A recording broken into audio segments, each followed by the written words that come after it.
Olá a todos, sejam bem-vindos a mais um episódio do Espaço Aberto, Espaço Cast, né? Hoje contamos com a presença de Graciele da Vinci. Seja muito bem-vinda. Nosso episódio 3, né, do Espaço Cast. Vamos com tudo hoje com essa empresária de ponta aqui de Niterói, do Rio de Janeiro, expandindo no Rio de Janeiro, crescendo, né? Graciele, seja muito bem-vinda. Muito Tá bom? obrigada, é um prazer estar aqui na universidade. Eu sou fã dessa collab que a gente tem com vocês aí. E muito feliz também por estar no curso de processos gerenciais, que tem tudo a ver com o nosso time. A gente tem várias pessoas que trabalham lá. E essa semana que passou teve o dia dos estagiários. A gente até homenageou 2 estagiários, né, e conta um pouco da história deles lá no nosso LinkedIn, se vocês quiserem conferir. Prazer mesmo poder contar um pouco da minha trajetória, né, e desse desafio aí de empreender. Muito obrigada. Que isso. Seja muito bem-vindo. A gente que agradece, tá? Nossa equipe toda do Espaço Aberto tá muito feliz de ter você aqui. Galera, antes de tudo, eu já deixo aqui, peço pra você deixar o like, compartilhar, comentar, tá? Deixa aqui nessa edição eu vou botar aqui em algum lugar aqui, eu acho que é aqui. O sino, se inscrever, compartilhar e assim a gente vai. Enfim, Graciele, como eu te apresentei, primeiramente obrigado por estar aqui. Fala um pouquinho sobre você. Quem é a Graciele da Vinci? Desculpa. Eu sou uma garota que nasceu lá em Paracambi, sempre falo lá das minhas origens. E meu pai era um técnico, vivia no meio de uma oficina. A gente trabalhava muito, era uma família, nós somos uma família de muito trabalhador. Meu pai era apaixonado pelo que ele fazia, então a gente viajava para a praia onde tinha uma casa e trabalhava no final de semana ali lá consertando os equipamentos das pessoas que estavam precisando, vizinhos ou até dos comércios. E isso fez com que a gente tivesse uma vida muito ativa, social, e mais tarde, conforme eu fui crescendo, fui sentindo a necessidade de dar uma ajeitada naquela que era a oficina dele, né? Muita gente separa muito o trabalho da vida pessoal. Para mim tá tudo conectado, sabe? Mas de uma forma muito natural, muito bacana também, porque a gente tem um monte de amizade também no trabalho. Então eu cresci nessa casa de trabalhadores para tomar conta daquela oficina.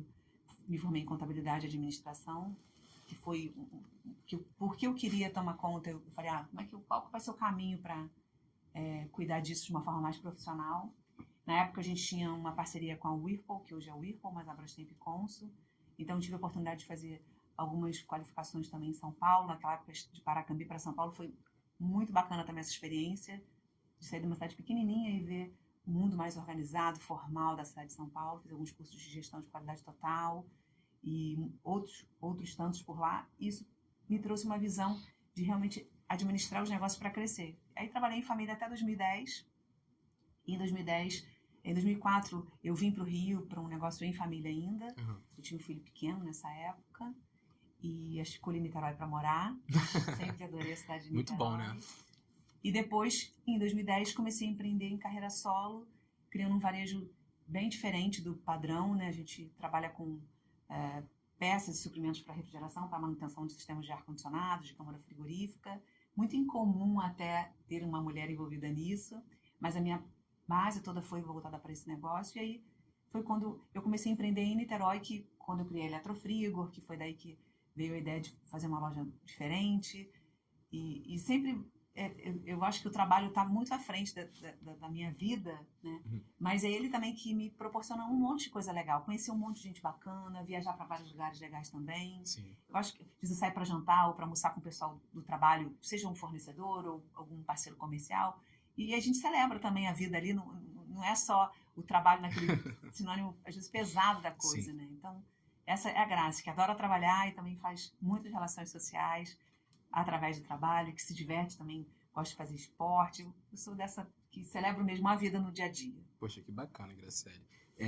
Desde que começou a Eletrofrigo, você vê a maturidade em você, assim, expandindo desde o começo até agora? Que hoje em dia você é uma empresária renomada em Niterói, no Rio de Janeiro. Isso é óbvio. Obrigada. Nada. Na verdade, o começo foi primeiro de estabelecer um negócio mais formal em Niterói. Então, a gente tinha uma lojinha pequenininha, de 40 metros quadrados, com poucas pessoas. Aí eu já comecei a falar, agora eu quero crescer. Expandir. E aí, para crescer, eu lembro que nessa época eu abri uma loja em frente, saímos de uma loja de 40 para uma loja de 120 metros quadrados. Aí nessa loja, eu colocava em prática um pouco das minhas experiências como consumidora, né? Quando eu era criança, que eu andava com meu pai para comprar peça, Paracambi não tinha nada. Então a gente ia para o Rio para fazer as compras das peças que a gente precisava para os serviços. E aí a gente era primeiro muito maltratado, né? A gente era uma família muito humilde. Meu pai vinha de Havaiana, todo sujo do trabalho e tal. Percebia que as pessoas não atendiam a gente, ou atendia com uma indiferença, sabe? E aquilo ficou no meu coração. Não que eu, naquele momento da minha infância, quisesse mudar alguma coisa, mas aquilo me incomodou, me acompanhou, né? Então, quando eu cheguei em Niterói, eu comecei a colocar essa impressão nessa primeira loja que eu reformei. Então, eu botei um piso branco, que foi um choque. O nosso time falava, meu Deus, chefe, o dia inteiro a gente está limpando o chão, porque cai um café, cai uma sujeira. E aquilo mudou a perspectiva do varejo, mesmo numa loja ainda pequena, no faturamento ainda não muito significativo, já tinha começado a questão das redes sociais, então eu recebi algumas pessoas dizendo que tinha feito uma loja igual a minha aqui ou ali, e aí eu falei, cara, a gente está fazendo alguma coisa diferente. E foi um sucesso essa loja, o crescimento veio a partir disso, de ficar ouvindo o cliente no balcão, então o que ele queria comprar, que a gente não tinha. Foi nessa época também que começou a profissionalizar mais o segmento, então começaram a vender ferramentas, eu fiz parceria com as marcas de ferramentas, para segmentos específicos para o segmento. Então isso foi muito legal, porque foi muito orgânico, sabe? Eu não tinha um sonho grande ainda de transformar o negócio no que é hoje naquela época. Primeiro era atender mesmo o cliente, fazer bem, o básico bem feito, e isso foi uma mola propulsora pra gente naquela época. E aí de lá para cá as coisas foram crescendo. Então depois eu comecei sim. Falei, agora eu quero organizar isso para abrir uma filial. E fiz muita parceria com o Sebrae, fiz alguns cursos de Pretec, depois fiz estratégias empresariais. Bacana. A qualificação sempre está do meu lado mesmo. Eu sei que para crescer a gente não pode, como empreendedor, ficar esperando, copiando o outro, né? Então, escutando muito o cliente, participando dos eventos, muitas vezes pergunta assim, Graça, você foi lá no Startup Summit no Florianópolis, tem uns 2 anos que eu fui. O que tem a ver o varejo comigo? Tem tudo a ver. Muitas coisas que eu conhecia sobre inteligência artificial, lá naquele Startup Summit, a gente já vinha consultando. Então, quando começou a rodar isso, eu já conectei uma coisa com a outra, a gente foi aplicando em controles, aplicando em assistente de venda para vendedor, aplicando em coisas internas. Então, eu nunca fiquei só no meu quadradinho. E eu acho que essa fome de conhecimento tem que estar no coração do empreendedor. Sim. E aí, mais tarde, fiz essas estratégias empresariais, abrimos a loja de São Gonçalo. Foi um desafio, a loja de São Gonçalo, diferente de Niterói, que funcionou imediatamente. A cidade não tinha um histórico de uma loja bacana no ponto onde eu abri, então teve uma resistência do cliente, porque a loja era muito bacana, era caro, ou porque pudesse ser assim, a gente foi driblando isso. Outra coisa também, o mito de que a gente não vive a operação, né? Não existe isso.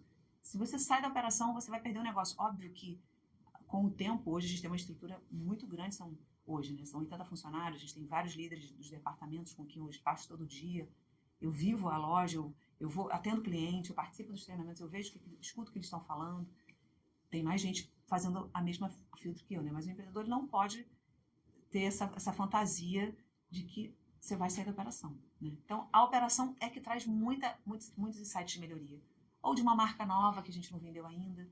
Então, criei a loja de São Gonçalo, e aí, depois de um tempo, a gente acertou o que tinha que acertar, a loja começou a crescer também. Desde sempre a gente teve e-commerce, mesmo quando o e-commerce não era o e-commerce que é hoje. E aí, antes da pandemia, a gente já tinha o e-commerce bem organizado, e no meio da pandemia, a gente abriu a terceira loja em São Gonçalo, em Alcântara, uma loja bem grande, e a gente inaugurou em outubro, e quando foi em março a gente teve que fechar tudo por conta da pandemia. Mas isso foi muito bom, porque como a gente estava muito abastecido, já tinha o planejamento do crescimento muito estruturado, a gente cresceu muito no ano da pandemia. Em outubro foi o mês que a gente mais vendeu na história da Eletrofrigo, mesmo com tudo fechado, porque a gente tinha um e-commerce, e porque a gente tinha estoque, e a gente estava preparado para um movimento físico que acabou se transformando para o virtual. Sim. Foi muito bom, porque a gente ganhou exposição também nacional, né? Porque a gente vendeu para todo canto. Naquela época a gente já tinha estrutura logística, embora hoje a gente não tem nada próprio. Toda a nossa rede de logística hoje é terceirizada. Mas a gente tem uma integração de tecnologia desde sempre. Então, toda a nossa malha de 15 transportadoras que a gente atende, que a gente tem hoje, está tudo conectado com o sistema, já estava conectado com o e-commerce. Então, a gente não perdeu aquele tempo de buscar ir para a internet. A gente já estava preparado. Então, acho que a gente pegou um momento muito bacana. A sorte encontrou a gente, né? No momento que a gente estava preparado. Então, eu celebrei muito esse momento. Claro que no início, os primeiros 2 meses foram devastadores emocionalmente. A gente já tinha 3 lojas, já tinha um time grande, uma folha de pagamento considerável. Óbvio que dá Um baque, um né? baque, assim, um medo. Mas eu me comuniquei, eu sou muito de comunicar, então eu liguei para vários empresários amigos, o que vocês estão pensando sobre isso? Graça, o mundo não vai acabar. Uma vez um amigo falou assim, o mundo não vai acabar.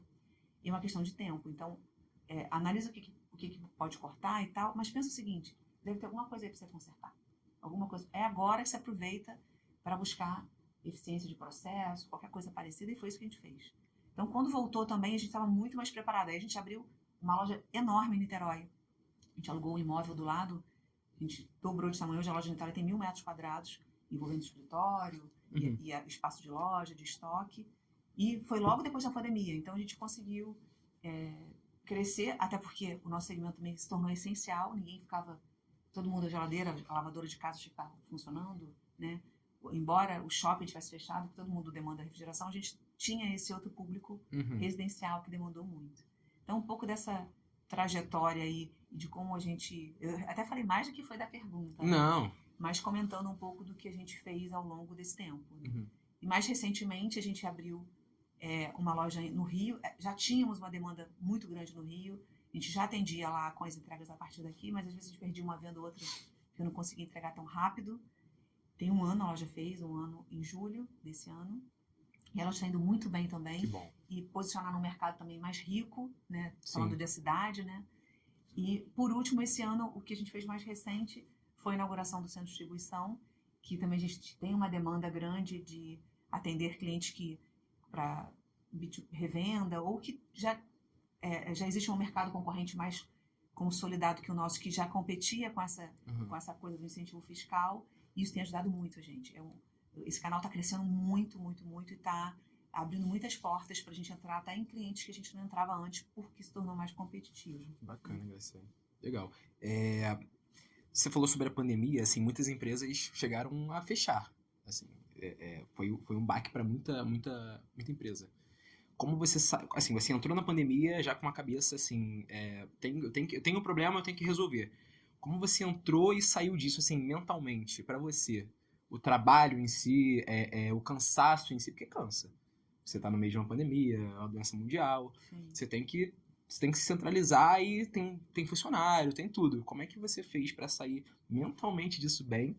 E como você levou isso para os seus colaboradores? Porque não é fácil. Sim, foi muito desafiador. Nas primeiras semanas, eu sou uma pessoa extremamente positiva, né? Mas não teve jeito. Nas primeiras semanas eu fiquei muito abatida. E o que eu fiz foi não ficar sofrendo sozinha. Foi quando eu te falei que eu comecei a ligar para um monte de amigo. Então, tinha muita live acontecendo também. Então, eu ficava vendo o que os grandes varejistas estavam falando. E quanto ao time, a gente, como a gente estava vendendo online, a gente podia fazer os despachos desses pedidos online. Então, a gente pegou os colaboradores que moravam mais perto. Não necessariamente eles eram da unidade de Niterói. Porque, às vezes, a gente tem uma loja em Alcântara e agora no Rio, mas tem gente que mora mais perto dessa loja aqui. Então, a gente se comunicou e alinhou. Cara, você pode vir, está disposto? Óbvio, usando todos os protocolos. O escritório não funcionou por um bom tempo. E como ela era muito grande, então cada um ficou numa baia separada, distante lá para fazer o despacho dos produtos. Uma pessoa entregava para a coleta. O que a gente tinha que abastecer, por exemplo, o mercado demandou muito, porque virou uma grande fonte de consumo. Exatamente. Os hospitais, a gente atendia muito hospital. Então, a gente acabou virando realmente um negócio essencial, tanto que foi homologado pela Brava, Associação Brasileira de Refrigeração e Climatização, conseguiu, junto aos órgãos competentes em Brasília, em São Paulo, para homologar que a gente era essencial. Então, isso permitiu também que a gente conseguisse abrir as portas. Emocionalmente, eu conversava com muita gente, para segurar a onda de que ia ficar bom no longo prazo, né? Acredita, isso vai dar certo, nesse sentido. E também espiritualmente, né? É bom. Eu sou católica e tenho muita fé. Lembro que a gente fez um grupo de meditação também, de abundância, de pensamento positivo, né? Então, isso ajudou muito também a elevar além do problema que a gente estava vivendo, né? E ajudando as pessoas. Eu lembro que a gente não suspendeu o pagamento de funcionário. Depois a Prefeitura de Niterói criou um projeto Supera, que ajudou muito a gente também. Então, a gente segurou até o máximo que a gente podia para desligar o menos possível. Não foi possível não desligar, mas desligar o menos possível de colaboradores. Então, quando veio o projeto da Prefeitura, a gente fez as contas e viu o que dava para segurar. E porque houve a resposta, né? No terceiro mês o negócio começou a voltar, e quando foi Em outubro, sei lá, 6 meses depois, Sim. a gente estava um faturamento bem consistente. Então, o emocional é conversar com outras pessoas, porque quando você sabe que o outro você não está sozinho naquela dor, e é uma coisa meio que impotente. O que eu ia fazer, né? Uhum. Porque quando o problema é só nosso, é uma má gestão, alguma coisa, é uma cadeira solitária. Mas estava todo mundo no mesmo barco. Então, como você está fazendo isso? Amigo, o que você está pensando sobre isso? Então, esse era o papo que eu tinha com os outros empresários. Então, criar redes de apoio nesse sentido, né, é muito importante. Não só de mulheres, estou falando porque eu fui acelerada pela Endeavor, então tinha o grupo da Endeavor, tinha sido acelerada pela Ernst Young, também tinha o grupo da Ernst Young, todo mundo de empresário. Então, criar grupos setoriais, né, cada um na sua parte, na sua carreira, né, buscar Sim. essa socialização aí, que isso ajuda muito. Isso é muito bacana, né? Porque você fala como uma verdadeira líder, né? Você é, como eu falei, você é uma empresária de sucesso. Você tá nos holofotes, você tá com o nome da sua empresa divulgando sempre. E, cara, isso é muito legal porque, assim, você comentou um mercado que não é muito... É incomum ter uma mulher. Então, assim, como é você como mulher, agora você como mulher, representando mulheres, como é você estar nesse mercado? Esse mercado que é um mercado, como você falou, incomum para mulheres. Mas como é que é você, Graciele, tá nesse mercado no momento? É muito legal você falar assim, que você está nos holofotes e tudo. Eu acho que é bacana, mas a gente não pode se deixar levar por isso. É um momento, é uma foto. O dia a dia é muito trabalho mesmo. Eu acordo, às vezes, muito cedo para trabalhar no silêncio de casa, para aprontar um relatório, para analisar uns dados que vão me levar a tomar alguma decisão, ou não. Ou a gente tem um time que alguém não performa, como fazer o desligamento. Até isso emocionalmente mexe com a gente. A foto é bacana porque ela fala, pô, dá um gás pra gente outro dia começar tudo de novo. Sim. Mas todo dia é um começar tudo de novo, né? Como mulher, eu te confesso que eu tive um pai, uma família, né? Meus pais foram muito desapegados nesse sentido. Então, eu nunca me vi mulher por isso. Meu pai falava, vai lá e fala com o fulano, vai lá e faça isso. E eu sempre fui, assim, despojada e sempre fui buscar mesmo o que tinha que ser feito, né? Uhum. E eu acho que isso tirou um pouco desse pensamento de ser mulher. Óbvio, quando eu tive filha, as coisas mudaram. Porque para a gente que é mulher, é um desafio enorme, né? Eu tinha um bebê e eu tinha acabado de entrar na faculdade e eu falei, eu não vou trancar a faculdade. Então, o primeiro grande desafio que eu acho que, como mulher, eu falei, eu não vou trancar porque eu posso depois desanimar. Então, meu filho nasceu em 24 de setembro, Nelson. E quando foi um mês depois, eu comecei a voltar a frequentar a faculdade para fazer as provas. Trocava fax naquela época com os meus amigos para pegar a matéria e tudo. E eu depois comecei a levar ele, amamentava para fazer as aulas, com uma rede de apoio de mulheres, que era minha mãe e a minha sogra, que me acompanhavam para eu ir para a faculdade, que não era em Paracambi, era em Nova Iguaçu. Em Paracambi nem tem faculdade até hoje. Então eu ia para lá de carro e elas me ajudavam. E no intervalo eu descia, amamentava no intervalo. E voltava. Para não perder o tempo, aquela coisa da amamentação mesmo, mas eu queria concluir a faculdade no tempo. Então, isso foi no primeiro ano. E eu terminei a faculdade, depois fiz monografia. Então, sem a rede de mulheres de apoio, não seria possível. Não. E, óbvio, eu fui uma privilegiada, né? Porque eu já trabalhava, então eu tinha uma receita que me permitia ter alguém para me ajudar, que é um desafio para as mulheres, né? Mas eu tive filho muito jovem, então eu sempre tive um olhar positivo. Então eu nunca enxerguei isso como um peso, mas mais tarde, quando eu comecei a conviver com outras mulheres, eu percebi o quanto é importante a gente ter legislação que possa ajudar com creches, por exemplo, de dia inteiro, para permitir que a gente entre no mercado de trabalho um pouco mais tranquilos. Nem todo mundo tem a rede de apoio que eu tive. E dos desafios que a gente tem também emocionais, porque a gente se culpa, porque deixou aqui ou deixou ali, né? O filho. É muito desafiador. E agora, trabalhando sozinha, né, no sentido de ter a minha empresa sozinha, desde 2010, eu também fui muito eu, sabe? Quando eu escolhi criar a Eletrofrigor, eu queria que eu pudesse ser essa pessoa que vocês conhecem. O Matheus está aqui, tá, nos bastidores, trabalhou com a gente na empresa. Informal, a gente conversa com todo mundo, a gente, óbvio, que tem que falar, ter as conversas difíceis quando tem as conversas difíceis, mas ter uma empresa saudável emocionalmente. Não é crescer a qualquer custo, ao custo emocional também das pessoas, né? Então, eu acho que a Eletrofrigor é, para mim, essa extensão da minha casa, por isso também, porque da minha vida, né? Porque sou eu lá com todo mundo, divertida, duronas, muitas vezes, mas celebrando também isso. E, como mulher, eu não tive... eu não parava muito para pensar sobre o machismo, né? Mas eu vi em alguns momentos. Então, um que eu posso contar aqui é que eu queria muito uma marca e a marca não me procurava. Aí, meu marido, que hoje até está junto comigo na empresa, tinha essa marca e comentou com um representante: vai lá visitar a Grace, ela é importante para ela a marca também. E aí, quando ele foi me visitar, ele levei ele para conhecer a empresa, e quando a gente foi se sentar no meu escritório, ele falou assim: olha, eu tô aqui um pouco angustiado porque eu sempre achei que você fosse a mulher do Eduardo, mas você é a Graça da Eletrofrigo. Nunca ninguém me falou aquilo. Talvez ele tivesse verbalizado alguma coisa no sentido de que eu tinha uma identidade própria, que a Eletrofrigo tinha uma gestão de uma mulher, né?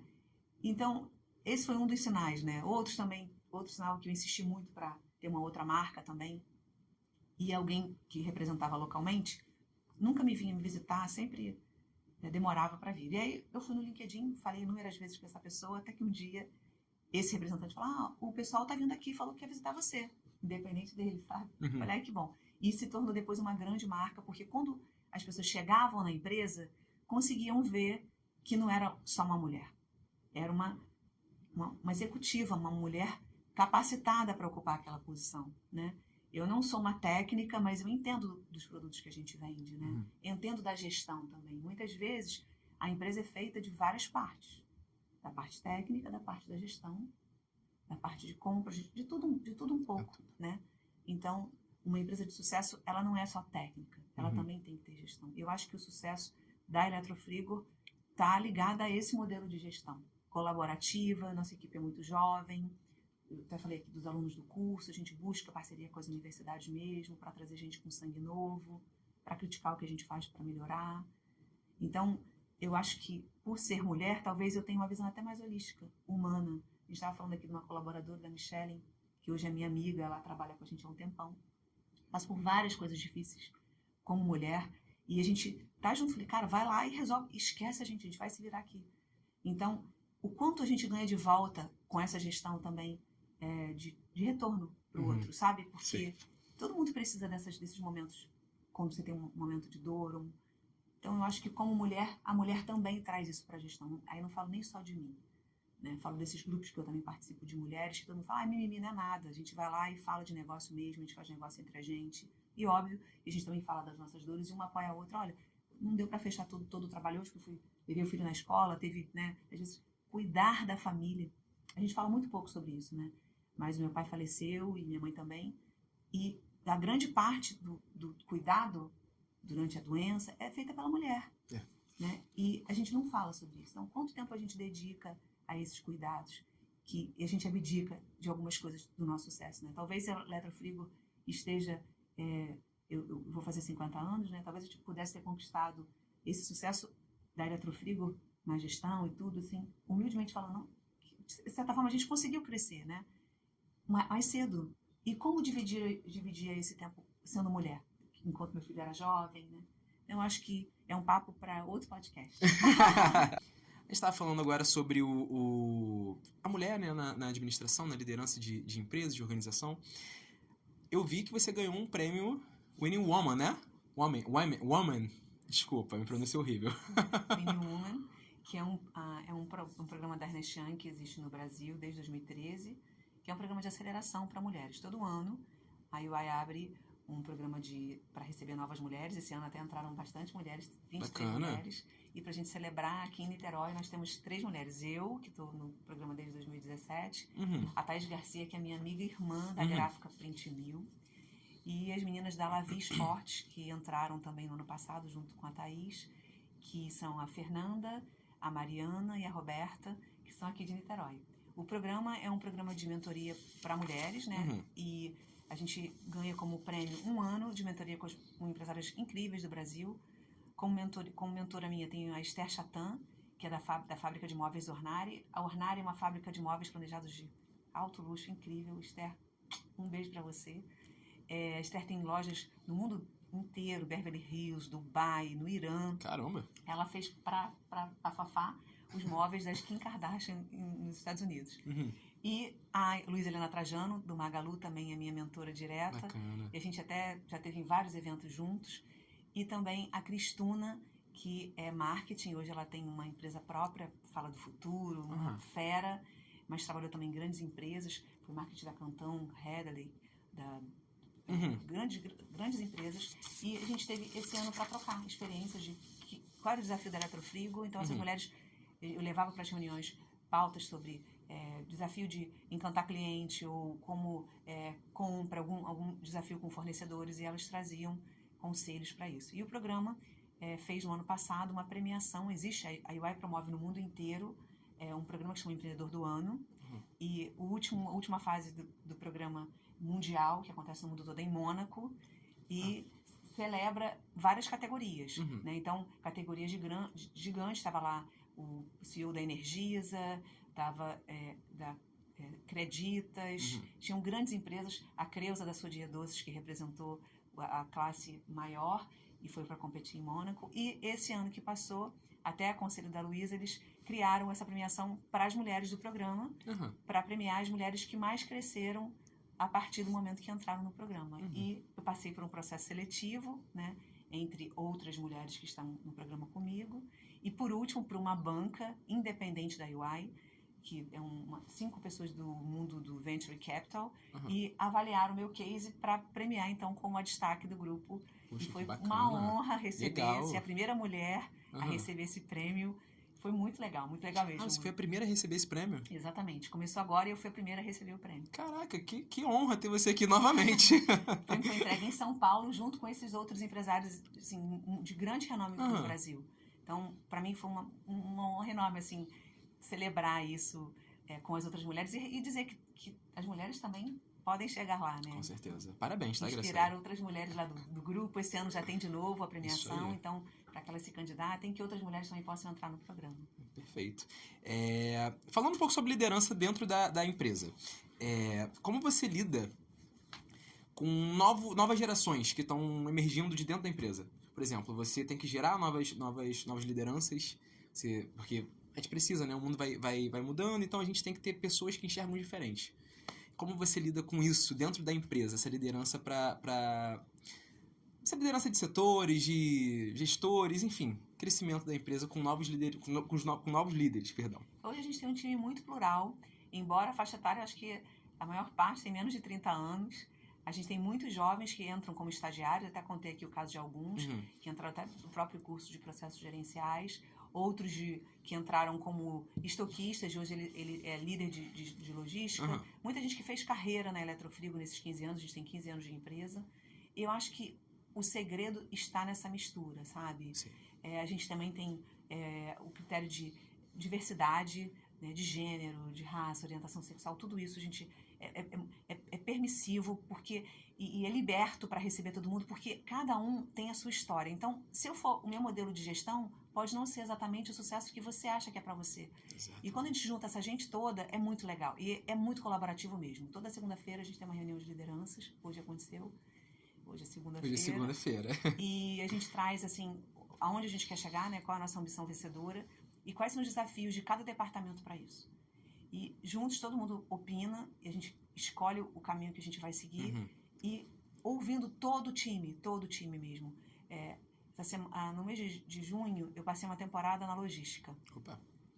Com todo mundo da logística. E tem muitos jovens na logística. Né? E as maiores e melhores soluções que a gente tinha para os problemas que a gente estava vivendo veio dessa galera.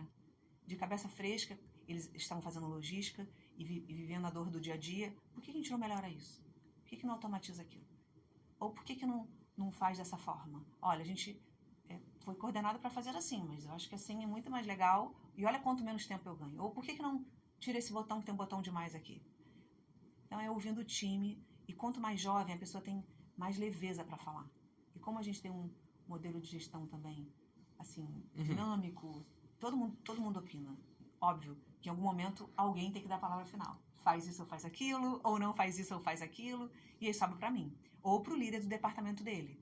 Mas todo mundo se sente à vontade. Eu percebo isso, sabe? Sim. E isso é o que faz a gente ficar fresco, leve, né? Falando de rede social, tem que estar no TikTok. Eu falei, gente, calma aí, que nem tudo se aplica ao nosso modelo de negócio. Ou alguma coisa da inteligência artificial que estão fazendo algum curso e vem comentar com a gente, né? Qualquer coisa simples, ou até uma coisa simples mesmo. Por que não compra o produto novo que o cliente está pedindo aqui toda hora? Isso tudo parte do time, né? Então, eu acho que a juventude, ela tem uma fome de colaborar, de se sentir parte, né?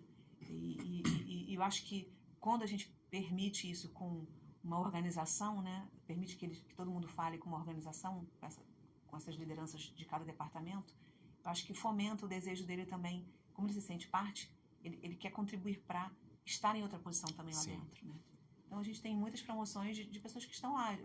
As nossas maiores lideranças são as pessoas que estão com a gente, que começaram desde jovem e estão lá. Então, a gente tem a Ludmila, que tem quase 15 anos, que é quase a idade da empresa, a Priscila, que trabalha na garantia, está com a gente há 11 anos. Muita gente que começou. A Priscila fez vários cursos, agora fez pós-graduação em logística. Também eles não param de se qualificar.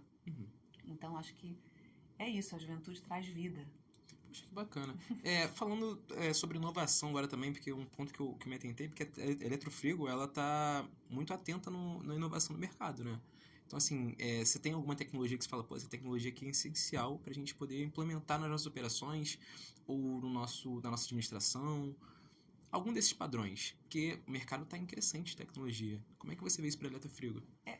Eu gosto de falar uma coisa aqui, que a tecnologia por tecnologia não é uma coisa de vantagem. A tecnologia tem que vir para resolver algum problema ou trazer alguma eficiência. Porque muita gente fala, vamos fazer isso, a inteligência artificial, mas espera aí, o que ela resolve no meu negócio? Ela vai resolver melhorar a qualidade de atendimento de um cliente, por exemplo, implantando alguma coisa no saque, que ele tenha respostas mais rápidas.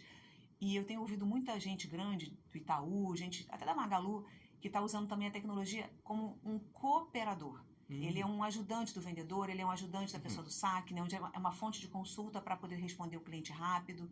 Mas não pode ser tecnologia pela tecnologia. No varejo, que é o meu segmento, ela ajuda a gente a atender mais rápido. Então, a gente coloca alguns filtros inteligentes nos nossos chatbots para a gente atender mais rápido. Ou cria um agente do vendedor para ele responder mais rápido através de uma inteligência artificial que lê a base de dados dos produtos para ele responder mais rápido. Para a gente entregar mais rápido. Então, hoje a gente fez uma integração de tecnologia aplicada ao Uber e ao Lalamove. A gente implantou isso dentro do nosso RP. Então, a gente chama essas transportadoras terceirizadas de forma muito rápida, porque eu sei que para o meu cliente é importante atender ele rápido. Sim. Então, de que forma que a tecnologia é aplicada para incrementar o negócio, não para dizer que eu estou colocando tecnologia, né? E uma outra que a gente também fala é entregar rápido, atender rápido e dizer sim. Então, de que forma que eu crio um sistema inteligente que eu vendo produtos muito técnicos? De que forma que a tecnologia melhora a qualidade da base de cadastro para você encontrar o produto, você vendedor na Eletrofrigo, encontrar o produto e dizer, tem. Porque a nossa base hoje tem mais de 10 mil itens, produtos muito técnicos. Então, eu acho que todo mundo que empreende tem que pensar como a tecnologia vem para melhorar que pilar, né? Hoje nós temos esses 3 pilares de crescimento, que é atender rápido, dizer sim, entregar rápido. Então, de que forma que a tecnologia ajuda a gente nesse bastidor para a gente atender melhor o cliente? Porque a gente sabe que o nosso técnico, além de encontrar tudo lá, o nosso sonho grande é ser referência para que ele encontre todas as peças que ele precisa lá na Eletrofrigo, mas que também ele quer isso rápido. Então, como a gente faz isso com tecnologia? Como a tecnologia ajuda a gente nesse processo? Acho que tem que pensar sobre isso, não a tecnologia só pela tecnologia. Porque tem empresários que pegam por vir, né? Acabam não utilizando a ferramenta de certa forma para melhoria, né? Enfim, vamos pro assunto de vida pessoal e cuidado mental? Podemos? Vamos fazer uma espécie de jogo rápido, pode ser? Pode. Separou aqui algumas perguntas da nossa equipe de roteiro, que a gente achou legal para fazer para você. E vamos começar com umas aqui. Quais são seus hobbies e como você gosta de passar seu tempo livre? Eu gosto de fazer esporte, eu adoro passar de bicicleta. Então, no final de semana, durante a semana não dá, eu faço ginástica no prédio para poder extravasar, mas no final de semana eu faço minha bike. Gosto muito de bicicleta. E também gosto de ler. Eu leio biografias e eu também gosto muito de ler alguma coisa sobre inovação. Agora estou lendo um livro da Amy Webb, que fala sobre as grandes gigantes do setor de tecnologia. Para inspirar, eu gosto de sempre ler alguma coisa de negócio e também de trajetórias de executivos ou executivas. Bacana, bacana. Quem são as suas maiores inspirações? Primeiro, meu pai. Eu tenho muita admiração pela maneira como ele conduziu a nossa família e essa coisa de modelo de se vira aí nos 30, meu pai. Também admiro os empresários, admiro a Luísa, que foi uma pessoa super humilde, assim, na posição que ela ocupa, ela hoje está no movimento de mulheres e também está apoiando um monte de empreendedoras, fala com a gente, pessoa acessível. E eu acho que são as pessoas que eu admiro. Minha mãe, que foi também uma mãezona, quando eu falo de afeto, é dela que eu tenho umas melhores memórias, sabe?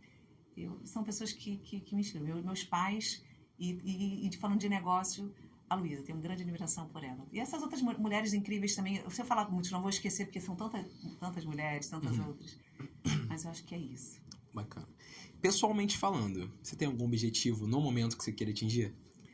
Profissional é a gente fazer um crescimento mais acelerado para o próximo ano. Esse ano é um ano desafiador economicamente falando, a gente tem ouvido muito sobre isso, né? E está impactando sim os negócios.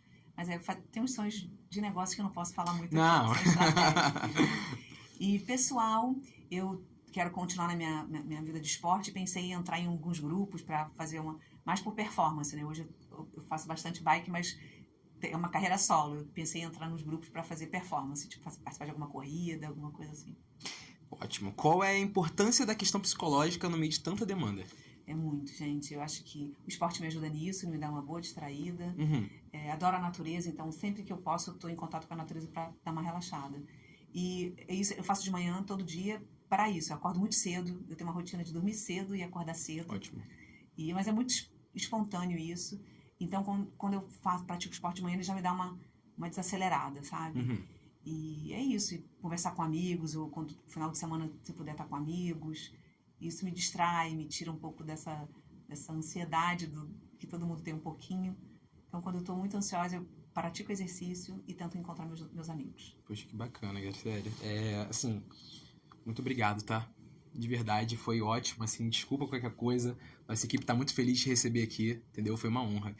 Antes da gente terminar, eu quero saber de um conselho seu para quem tá começando, seja em qualquer área, empreendedor. Qual o conselho que a Graciele, empresária, dá para essas pessoas? Empreendedor? Empreendedor. Eu acho que quem é empreendedor tem que ter rede de apoio. Então, falar do negócio, estudar bem. Muitas vezes eu vejo pessoas que saem de um emprego para abrir um negócio, mas não faz um cálculo de preço, né? De quanto é aquele lugar que ele vai alugar, fazer conta do quanto tem que vender, do esforço que ele vai ter que fazer. E às vezes perde todo o dinheiro que recebeu de uma rescisão, alguma coisa assim, por colocar muita emoção. Ou então também de achar que não vai contar a ideia para ninguém, porque alguém vai roubar a ideia dele. O mais legal é a gente falar da ideia, que às vezes as pessoas falam, já pensou nisso, já pensou naquilo? E você tem tempo de elaborar bem o seu projeto antes de arriscar tudo naquilo. Eu sempre falo, busca a rede de apoio para conversar sobre, para saber se você fez o caminho todo. Não fica naquela coisa de, estou empolgado, né? Porque a empolgação pode trazer uma grande frustração. Rede de apoio. Bacana, bacana. Enfim, novamente a gente quer agradecer aqui pra Graciele. Graciele, obrigado, tá bom? Eu agradeço estar aqui. Pessoal, curte, comenta, compartilha. A nossa edição, essa equipe de edição maravilhosa, vai deixar aqui o link para as redes da Graciele e a nossa aqui do Espaço Aberto, tá bom? Galera, brigadaço. Salve de palmas pra Graciele. Muito obrigada. Eu que agradeço, gente. Obrigada.